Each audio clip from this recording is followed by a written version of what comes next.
Sure, I'm Janet Scott and I'm part of Clever, closed loop emotionally valuable e-waste recovery.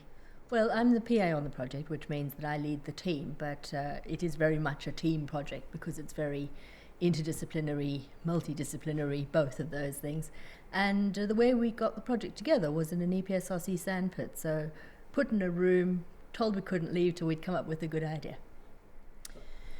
I think it's important to think holistically about resource efficiency. So often scientists and engineers can become very focused on the bit that they work on or the bit they understand. And I think it's extremely important to think about how these things fit together in the whole economy, the life cycle of products, the life cycle of materials.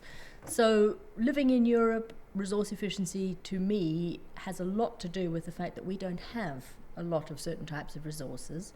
And with regards to our research, the ones we're focusing on, there are certain metals, which of course we don't mine a lot of across the UK and Europe, but are extremely important to us in high-tech devices and things that we use all the time. Well, there's two exciting things. So one is this interdisciplinarity, working with people who work in very different fields to me and working with people who understand the people side of it as well, so how consumers interact with goods. But from the point of view of the science, we're having a lot of fun developing new materials based around cellulose, so the stuff that makes up plant cell walls, which is an amazing polymer. I mean, it's a polymer of glucose, but it's quite hard to dissolve and therefore remanufacture into another form, which is probably lucky for plants because it means the cells remain intact. A little bit less lucky for people that are trying to make new materials from it. So we're enjoying overcoming some of those challenges and developing new composite materials. But because cellulose is the thing that binds them all together, we can envisage how those will be broken down by things that already exist in nature. Well, we're hoping that everybody that uses these sorts of mobile devices will benefit in the sense that they will then be part of the solution rather than part of the problem. So if we think about the fact that we're rapidly taking resources and then distributing them all over the place rather than keeping them in our manufacturing loop, we're hoping that everybody that uses these sorts of devices will benefit from both our new materials and also the integration of the material science with the product service system, so how you actually get these devices into people's hands and then back out again, back into the manufacturing loop. That also means that it's important that we have manufacturers engaged in what we do.